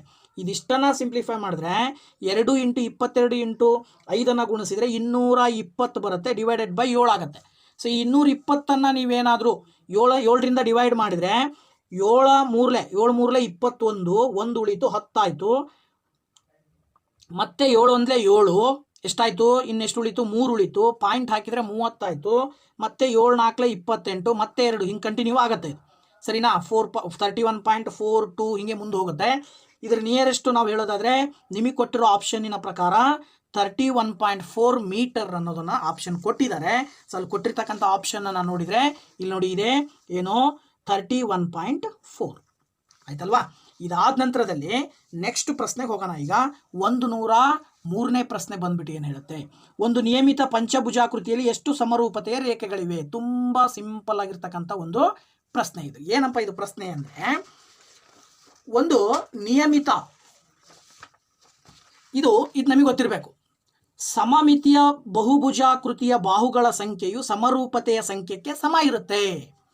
ಅದರ ಅರ್ಥ ಏನು, ಅವರು ಪಂಚಭುಜಾಕೃತಿ ಅಂತ ಕೊಟ್ಟಿದ್ದಾರೆ ಅಂದರೆ 5 ಬಾಹುಗಳನ್ನು ಹೊಂದಿರುವಂತಹ ಆಕೃತಿನಲ್ಲಿ 5 ಬಾಹುಗಳು ಸಮರೂಪವಾಗಿರ್ತವೆ, ಸಮರೂಪತೆ ರೇಖೆಗಳು ಕೂಡ 5 ಆಗಿರ್ತದೆ ಅಂತ. ಇದಾದ ನಂತರ 104ನೇ ಪ್ರಶ್ನೆ, ಜುಲೈನ ಮೊದಲ 30 ದಿನಗಳಲ್ಲಿ ಸರಾಸರಿ ಮಳೆಯ ಪ್ರಮಾಣವು 1.5 ಮಿಲಿಮೀಟರ್ ಆಗಿತ್ತು. ಜುಲೈ 31ರಂದು ಹೆಚ್ಚು ಮಳೆಯು ಬಿದ್ದುದರಿಂದ ಆ ತಿಂಗಳಿನ ದಿನದ ಮಳೆಯ ಸರಾಸರಿಯ 2 ಮಿಲಿಮೀಟರ್ ಆಗಿತ್ತು. ಹಾಗಿದ್ರೆ ಜುಲೈ 31ರಂದು ಬಿದ್ದ ಮಳೆಯ ಪ್ರಮಾಣ ಎಷ್ಟು ಅಂತ ಪ್ರಶ್ನೆ ಸರಿನಾ. ಸೊ ಇದನ್ನ ಹೆಂಗೆ ಕಂಡುಹಿಡಿಬೋದಪ್ಪ ಅಂತ ಹೇಳಿದ್ರೆ, ನಮಗೆ ಇದು ಗೊತ್ತಿರ್ತಕ್ಕಂಥದ್ದು ಏನಪ್ಪ ಅಂದರೆ, ನಮಗೆ ಇದೊಂದು ಸೂತ್ರ ಗೊತ್ತಿದೆ, ಸರಾಸರಿ ಕಂಡುಹಿಡಿತಕ್ಕಂಥ ಸೂತ್ರ. ಏನಪ್ಪ ಅದು ಸೂತ್ರ ಅಂದರೆ, ಸರಾಸರಿ ಈಸ್ ಈಕ್ವಲ್ ಟು ದತ್ತಾಂಶಗಳ ಮೊತ್ತ ಡಿವೈಡೆಡ್ ಬೈ ದತ್ತಾಂಶಗಳ ಸಂಖ್ಯೆ. ದತ್ತಾಂಶಗಳ ಮೊತ್ತ ಗೊತ್ತಿಲ್ಲ ನಿಮಗೆ, ಸರಾಸರಿ ಅವರೇ ಕೊಟ್ಟಿದ್ದಾರೆ 1.5. ಯಾವುದಿದು, ಜೂನ್ ತಿಂಗಳದ್ದು, ಜುಲೈ ಮೊದಲ 30 ದಿನದ್ದಿದು ಸರಿನಾ. ಜುಲೈ ಮೊದಲ 30 ದಿನದ್ದು ಎಷ್ಟಾಗುತ್ತೆ ಅಂದರೆ 1.5 is equal to X divided by 30 ಆಯಿತು. ಆವಾಗ ಈಗ 30ನ ಈಕ್ವಲಿಂದ ಈ ಕಡೆ ತಗೊಂಡು ಬಂದರೆ ಈ ಕಡೆ ಒಯ್ದರೆ ಏನಾಗುತ್ತೆ, ಅದು 1.5 ಇಂಟು 30 ಆಗುತ್ತೆ. ಇವೆರಡನ್ನ ಗುಣಿಸಿದರೆ ಎಕ್ಸ್ನ ಬೆಲೆ ಸಿಗುತ್ತೆ ನಿಮಗೆ. ಎಷ್ಟು ಬರುತ್ತೆ, 30 ಇಂಟು 1.5ನ ಗುಣಿಸಿದರೆ 45 ಬರುತ್ತೆ. ಎಷ್ಟು ಬರುತ್ತೆ, 45.0 ಬರುತ್ತೆ. ಅಲ್ಲಿಗೆ ಸರಾಸರಿ ಬಂದು 45 ಇತ್ತು. ಜುಲೈ ತಿಂಗಳಲ್ಲಿ ಏನಾಯ್ತಪ್ಪ ಅಂದರೆ ಒಟ್ಟು 2 ಮಿಲಿಮೀಟರ್ ಮಳೆ ಜಾಸ್ತಿ ಆಯಿತು. ಸೊ 2 ಮಿಲಿಮೀಟರ್ ಮಳೆ ಜಾಸ್ತಿ ಆಯಿತು ಅಂದರೆ ಅಲ್ಲಿಗೆ 31 ದಿನಕ್ಕೆ ಪ್ರತಿದಿನ 2 ಮಿಲಿಮೀಟರ್ ಜಾಸ್ತಿ ಆಯಿತು ಅಂದರೆ ಅಲ್ಲಿಗೆ ಎಷ್ಟಾಯಿತು, 62 ಮಿಲಿಮೀಟರ್ ಮಳೆ ಹೆಚ್ಚಾಯಿತು. ಎಷ್ಟಾಯಿತು, 62 ಮಿಲಿಮೀಟರ್ನ ಮಳೆ ಹೆಚ್ಚಾಗಿತ್ತು. ಅಲ್ಲಿಗೆ ಒಟ್ಟು 62 ಮಿಲಿಮೀಟರ್ ಆಗಬೇಕಿತ್ತು. ಅದರಲ್ಲಿ ಸರಾಸರಿ ಎಷ್ಟು ಬಂದಿದೆ, 45 ಬಂದಿದೆ ಇಲ್ಲಿ ಒಟ್ಟು ದತ್ತಾಂಶ. ಆ 62ರಲ್ಲಿ 45ಅನ್ನು ಕಳೆದ್ರೆ ಇನ್ನು ಎಷ್ಟು ಉಳಿತಲ್ಲ, ಅದು ಜುಲೈ ತಿಂಗಳಲ್ಲಿ ಅಷ್ಟೇ ಆಗಿರ್ತಕ್ಕಂಥ ಮಳೆಯ ಪ್ರಮಾಣ. ಸೊ 62ರಲ್ಲಿ ಇದು ಜುಲೈ ತಿಂಗಳ ಎಂಡಿಗೆ 45 ಮಿಲಿಮೀಟರ್ ಮಳೆ ಆಯಿತು. ಜುಲೈ ತಿಂಗಳಲ್ಲಿ 62 ಮಿಲಿಮೀಟರ್ ಮಳೆ ಆಯಿತು. ಅಲ್ಲಿಗೆ 62 ಮಿಲಿಮೀಟ್ರಲ್ಲಿ ಜುಲೈ ತಿಂಗಳ ಹಿಂದಿಂದ ಕಳೆದ್ರೆ ನಿಮಗೆ ಬರೀ ಜುಲೈ ತಿಂಗಳದ್ದು ಮಾತ್ರ ಮಳೆ ಎಷ್ಟು ಅಂತ ಸಿಗುತ್ತೆ. 62ರಲ್ಲಿ 45ಅನ್ನು ಕಳೆದ್ರೆ ನಿಮಗೆ ಎಷ್ಟು ಬರುತ್ತೆ, 17 ಮಿಲಿಮೀಟರ್ ಬರುತ್ತೆ. ಎಷ್ಟು ಬರುತ್ತೆ, 17 ಮಿಲಿಮೀಟರ್. ಸೊ ಅಲ್ಲಿಗೆ 17 ಮಿಲಿಮೀಟರ್ ಸರಿಯಾದ ಉತ್ತರ ಆಗುತ್ತೆ. ಇಲ್ಲಿ ಕೊಟ್ಟಿದ್ದಾರೆ ನಿಮಗೆ 17 ಮಿಲಿಮೀಟರ್. ಇದಾದ ನಂತರ ನೆಕ್ಸ್ಟ್ ಪ್ರಶ್ನೆ ಹೇಳುತ್ತೆ, 105ನೇ ಪ್ರಶ್ನೆ ಏನು ಹೇಳುತ್ತಪ್ಪ ಅಂತ ಹೇಳಿದ್ರೆ, 105ನೇ ಪ್ರಶ್ನೆ ಹೇಳುತ್ತೆ, ಒಂದು ತರಗತಿಯಲ್ಲಿ 40 ವಿದ್ಯಾರ್ಥಿಗಳು ಕನ್ನಡವನ್ನು, 25 ವಿದ್ಯಾರ್ಥಿಗಳು ಸಂಸ್ಕೃತವನ್ನು ಮತ್ತು 10% ಎರಡನ್ನೂ ಬಯಸುತ್ತಾರೆ. ಒಬ್ಬ ವಿದ್ಯಾರ್ಥಿಯನ್ನು ಯಾದೃಚ್ಛಿಕವಾಗಿ ಆಯ್ಕೆ ಮಾಡಿಕೊಂಡರೆ ಅವನು ಕನ್ನಡ ಅಥವಾ ಸಂಸ್ಕೃತವನ್ನು ಬಯಸುವ ಸಂಭವನೀಯತೆ ಎಷ್ಟು ಅಂತ. ಈಗ ಶೇಕಡದಲ್ಲಿ ಕೊಟ್ಟಿದ್ದಾರೆ. ಒಟ್ಟು ನಾವು 100 ವಿದ್ಯಾರ್ಥಿಗಳಿದ್ದಾರೆ ಅಂತ ತಿಳ್ಕೊಂಡ್ರೆ 100ರಲ್ಲಿ 40 ವಿದ್ಯಾರ್ಥಿಗಳು ಕನ್ನಡ ಭಾಷೆಯನ್ನು ಕಲೀಲಿಕ್ಕೆ, ಕನ್ನಡ ಭಾಷೆಯನ್ನು ಬಳಸ್ತಕ್ಕಂಥವ್ರು. ಇನ್ನು ಸಂಸ್ಕೃತವನ್ನು ಬಯಸ್ತಕ್ಕಂಥವ್ರು ಎಷ್ಟಿದ್ದಾರೆ, 25% ಇದ್ದಾರೆ. ಕನ್ನಡ ಸಂಸ್ಕೃತ ಎರಡರನ್ನೂ ಕೂಡ ಬಯಸ್ತಕ್ಕಂಥವ್ರು 10% ಇದ್ದಾರೆ. ಹಾಗಿದ್ರೆ ನೀವೇನಾದರೂ ಒಬ್ಬರನ್ನು ಆಯ್ಕೆ ಮಾಡ್ಕೋಬೇಕು ಅಂದಾಗ, ಯಾದೃಚ್ಛಿಕವಾಗಿ ಆಯ್ಕೆ ಮಾಡ್ಕೊಳ್ಬೇಕು ಅಂದಾಗ ಆ ಒಂದು ಸಂಭವನೀಯತೆ ಎಷ್ಟು ಬರುತ್ತೆ ಅಂತೇಳಿ, ಇದು ಕ್ರಮಯೋಜನೆ ಮತ್ತು ವಿಕಲ್ಪಕ್ಕೆ ಸಂಬಂಧಪಟ್ಟಂಥ ಒಂದು ಕಾನ್ಸೆಪ್ಟ್ ಆಗಿರ್ತಕ್ಕಂಥದ್ದು. ಸೊ ಈ ಒಂದು ಕಾನ್ಸೆಪ್ಟನ್ನು ನಾವು ಸ್ಟಡಿ ಮಾಡಬೇಕು ಅಂತ ಹೇಳಿದರೆ ನೋಡಿ, ಇಲ್ಲಿ ಕನ್ನಡ ಬಯಸೋ ವಿದ್ಯಾರ್ಥಿಗಳನ್ನು ನಾವು 40 ಡಿವೈಡೆಡ್ ಬೈ 100 ಅಂದರೆ 100ರಲ್ಲಿ 40 ವಿದ್ಯಾರ್ಥಿಗಳು ಕನ್ನಡ ಬಯಸೋರು. ಸಂಸ್ಕೃತ ಬಯಸೋರು 100ರಲ್ಲಿ 25 ಮಕ್ಕಳು. ಕನ್ನಡ ಮತ್ತು ಸಂಸ್ಕೃತ ಎರಡೂ ಬಯಸೋರು 100ರಲ್ಲಿ 10 ಮಕ್ಕಳು. ಅದನ್ನು ಹೆಂಗೆ ತಗೊಳ್ಬೋದು ನಾವು, ಇಲ್ಲಿ ನೋಡಿ, ಎನ್ ಆಫ್ ಕೆ ಅಂದರೆ ನಂಬರ್ ಆಫ್ ಕನ್ನಡ ಬಯಸ್ತಕ್ಕಂಥ ಸ್ಟೂಡೆಂಟ್ಸ್ ಎಷ್ಟು, 40. ಎನ್ ಆಫ್ ಎಸ್ ಅಂದರೆ ಸಂಸ್ಕೃತ ಬಯಸ್ತಕ್ಕಂಥ ವಿದ್ಯಾರ್ಥಿಗಳು. N of K intersection S ಅಂತ ಹೇಳಿ, ಇದರ ಅರ್ಥ ಎರಡನ್ನೂ ಅಭ್ಯಾಸ ಮಾಡ್ಲಿಕ್ಕೆ ಬಯಸ್ತಕ್ಕಂಥವ್ರು 10. ಅಲ್ಲಿಗೆ 40 25 ಕೂಡಿದ್ರೆ ಎಷ್ಟು ಬರುತ್ತೆ ನಿಮಗೆ, 65 ಬರುತ್ತೆ. 65ರಲ್ಲಿ ಎರಡನ್ನೂ ಬಯಸೋರನ್ನ ಕಳಿಬೇಕು. ಅಲ್ಲಿಗೆ ಎಷ್ಟು ಬಂತು, 65ರಲ್ಲಿ 10 ಕಳೆದ್ರೆ ನಿಮಗೆ 55 ಬಂತು. ಸರಿನಾ. ಇದು 55 ವಿದ್ಯಾರ್ಥಿಗಳು, 55% ಅಂತ ಅರ್ಥ. ಇದನ್ನು ನೀವು 55ರಲ್ಲಿ ಏನು ಮಾಡಬೇಕು, ಒಬ್ಬರನ್ನ ಹೊರಗಡೆ ತೆಗಿಬೇಕು ಅಂತ ಅಂದರೆ ಅದರ ಅರ್ಥ ಏನಾಗುತ್ತೆ, ಅವಾಗ 55ಅನ್ನು ನೀವು ಭಿನ್ನರಾಶಿ ರೂಪದಲ್ಲಿ ಬರೆದಾಗ 100ನೇ 55 ಅಂದರೆ 100ರಲ್ಲಿ 55 ವಿದ್ಯಾರ್ಥಿಗಳು ಅಂತ ಅರ್ಥ. ಈಗ 55ನೇ ನೂರನ್ನು ನೀವು ಸಿಂಪ್ಲಿಫೈ ಮಾಡಿದ್ರೆ 55ನೇ ನೂರು ಏನಾಗುತ್ತೆ ಎಷ್ಟು 5 11 ಸರಿನಾ 5 11 55 5 20 100 ಅಲ್ಲಿಗೆ ಏನು ಬರಿಬೋದು ನೀವು ಇದನ್ನು 20ನೇ 11 ಅಂತ ಬರಿಬೋದು. ಏನು ಬರಿಬೋದು 20ನೇ 11. ಈ 20ನೇ 11 ಏನಿದೆಯಲ್ಲ ಇದು ಯಾದೃಚ್ಛಿಕವಾಗಿ ನಾವು ಅವರ ತೆಗಿಬೇಕಾದಾಗ ಬರ್ತಕ್ಕಂಥ ಸಂಭವನೀಯತೆಯ ಒಂದು ಪ್ರಮಾಣ ಅದು. ಓಕೆನಾ. ಇನ್ನು 106ನೇ ಪ್ರಶ್ನೆ ಹೇಳುತ್ತೆ 106ನೇ ಪ್ರಶ್ನೆ ಏನು ಹೇಳುತ್ತೆ 8 ಬಾಹುಗಳುಳ್ಳ ಬಹುಭುಜಾಕೃತಿಯ ಒಂದು ಕೋನವು 65 ಡಿಗ್ರಿ ಇದ್ದು ಮತ್ತು ಇನ್ನುಳಿದ ಕೋನಗಳು ಸಮವಾಗಿರುತ್ತವೆ. ಪ್ರತಿಯೊಂದು ಸಮಕೋನದ ಅಳತೆ ಎಷ್ಟು? ನೋಡಿ, ಇದು ಕೂಡ ಪ್ರಶ್ನೆ ಚೆನ್ನಾಗಿದೆ. ಅವರು ನಮಗೆ ಗೊತ್ತಿರ್ತಕ್ಕಂಥದ್ದು ಒಳಕೋನಗಳ ಮೊತ್ತ ಎಷ್ಟು n-2 × 180 ಅಂತ ಒಂದು ಫಾರ್ಮುಲಾ ಬರುತ್ತೆ. ಅವ್ರು ಹೇಳ್ತಾರೆ 8 ಅಷ್ಟಭುಜ ಅಂತೇಳಿ 8 ಬಾಹುಗಳನ್ನು ಹೊಂದಿರೋದು ಅಂದರೆ n ಇರೋ ಹತ್ರ 8 ಹಾಕಿದರೆ ನಿಮಗೆ 8ರಲ್ಲಿ 2 ಕಳೆದ್ರೆ 6 × 180 ಮಾಡಿದರೆ ಎಷ್ಟು ಬರುತ್ತೆ? 6 × 180 ಮಾಡಿದ್ರೆ ನಿಮಗೆ ಎಷ್ಟು ಬಂತು? 1080 ಬಂತು. ಇದು ಅಷ್ಟಭುಜಗಳ ಒಳಕೋನಗಳ ಒಟ್ಟು ಮೊತ್ತ. ಅದರಲ್ಲಿ ಒಂದು ಕೋನ 65 ಡಿಗ್ರಿ ಇರುತ್ತೆ ಅಂದರೆ 1080ರಲ್ಲಿ 65 ಡಿಗ್ರಿಯನ್ನು ಕಳೀರಿ, ಎಷ್ಟು ಉಳಿತದೆ?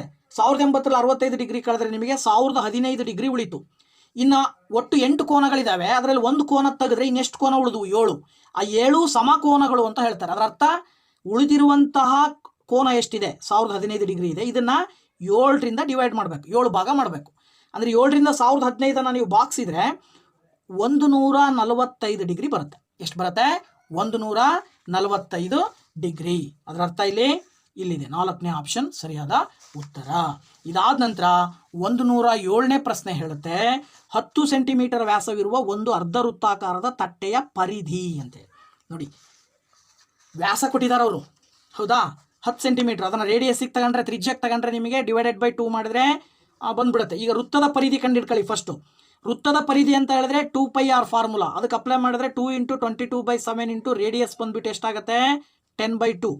ಇದನ್ನು ನೀವು ಸಿಂಪ್ಲಿಫೈ ಮಾಡಿದ್ರೆ ನಿಮಗೆ 220 /7 ಬಂತು. ನಿಮಗೆ ಅರ್ಧ ವೃತ್ತದ ಪರಿಧಿ ಅಂತ ಕೊಟ್ಟಿದ್ದಾರೆ ಅವರು, ಅರ್ಧ ವೃತ್ತ ಅಂತ ಕೊಟ್ಟಿದ್ದಾರೆ. ಅರ್ಧ ವೃತ್ತಾಕಾರದ ತಟ್ಟೆ, ಅದು ತಟ್ಟೆ ವೃತ್ತಾಕಾರವಾಗಿಲ್ಲ. ಅರ್ಧ ವೃತ್ತಾಕಾರ ಅಂದರೆ ಹೆಂಗಿದೆ? ಸ್ವಲ್ಪ ಹಿಂಗೆ ಅಬ್ಸರ್ವ್ ಮಾಡಿರಿ. ಇದು ವೃತ್ತ ಅಂದರೆ ಇದು ಅರ್ಧ ವೃತ್ತ, ಕಂಪ್ಲೀಟ್ ಇಲ್ಲ ಇದು. ಈಗ ನಿಮಗೆ ಇದರ ಪರಿಧಿ ಪ್ಲಸ್ ಈ ಒಂದು ಡಯಾಮೀಟರ್ನ ಸೇರಿ ಹೇಳಬೇಕು ನೀವು, ಸರಿನಾ? ಸೊ ಅದ್ರ ಪ್ರಕಾರ ಈಗ ನಿಮಗೆ ಅರ್ಧ ವೃತ್ತದ ಪರಿಧಿ ಫಸ್ಟ್ ತಗೊಂಡು ಡಯಾಮೀಟರ್ನ ಅದಕ್ಕೆ ಕೂಡಿದ್ರೆ ಮುಗಿದು ಆನ್ಸರ್ ಬಂತು. ಅರ್ಧ ವೃತ್ತದ ಪರಿಧಿಯೇ ಅರ್ಧದಷ್ಟಿರುತ್ತೆ. ಅಂದರೆ ಅಲ್ಲಿಗೆ ಇಲ್ಲಿ ಎಷ್ಟು ಬಂದಿದೆ? 220 /7 ಬಂದಿದೆ. ಇದನ್ನು /2 ಮಾಡಿದ್ರೆ ಎಷ್ಟು ಬರುತ್ತೆ? ಇದಿಷ್ಟನ್ನು ಡಿವೈಡ್ ಮಾಡಿದರೆ ನಿಮಗೆ 15.7 ಬರುತ್ತೆ. ಎಷ್ಟು ಬರುತ್ತೆ?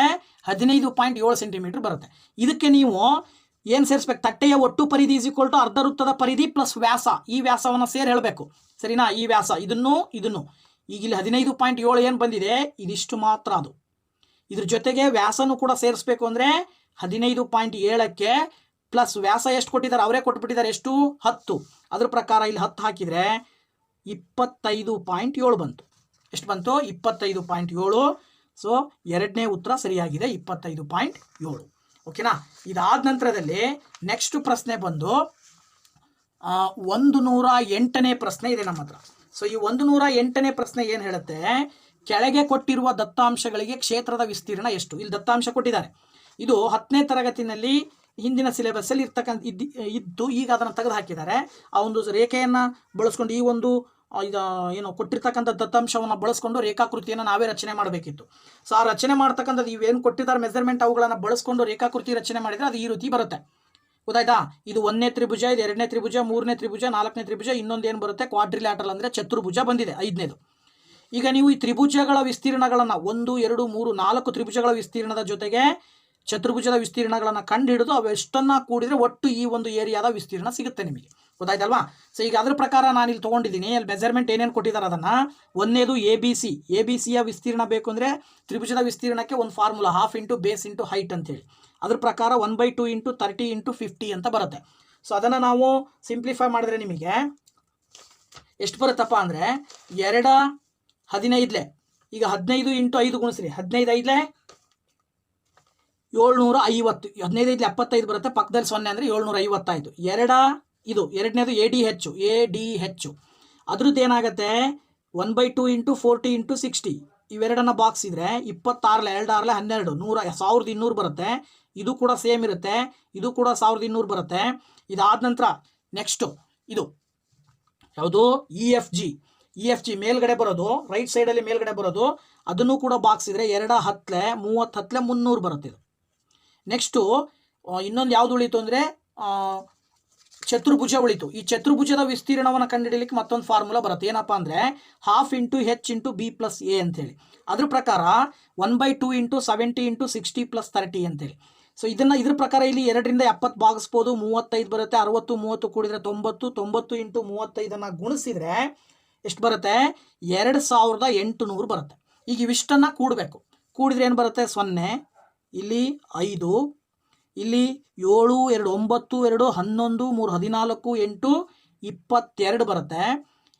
ಹಾಗೆಯೇ ಇಲ್ಲಿ 1 1 2 2 4 2 ಕೈಲೆ 4 2 ಎಷ್ಟಾಯಿತು? 6 ಆಯಿತು. ಒಟ್ಟು ಎಷ್ಟು ಬಂತು? 6250 ಬರುತ್ತೆ. ಅದ್ರ ಪ್ರಕಾರ 6250 ಯೂನಿಟ್ ಅಂತ ಇದೆಯಲ್ಲ, ಇದು ಸರಿಯಾದ ಉತ್ತರ ಆಗುತ್ತೆ.